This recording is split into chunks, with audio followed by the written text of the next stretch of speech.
Someone with neurodiversity you would call neurodivergent, and this is anyone, say, with dyslexia, dyspraxia, ADHD, autism, Tourette's, dyscalculia. It's a really broad range, but in essence, it's just a different way that the brain makes connections.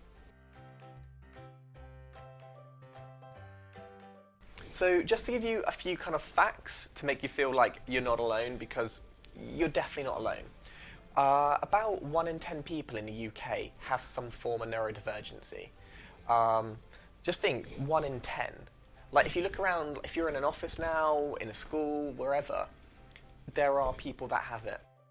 And I think this is surprising to a lot of people, because if you were to ask the schools, or if you ask universities, or you ask employers, how many people in your organisation have dyslexia?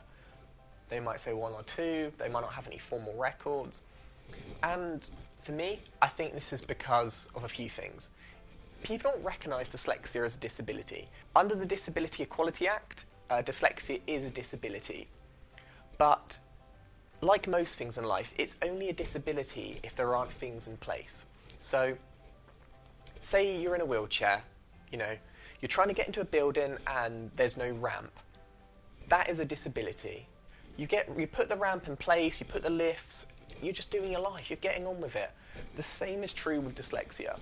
So if there aren't, reasonable adjustments in place, if everything feels like an uphill battle, and yeah, it is a disability, but suddenly if there's reasonable adjustments, if people are understanding, if you've got a manager who understands what makes you, you're just doing your life.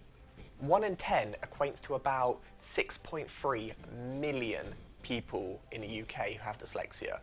That is a massive amount that people can't ignore. Now, what I normally do is kind of really explain to people in the best way possible what is dyslexia. And I think even if you've got dyslexia yourself, it can be quite a tricky thing to explain.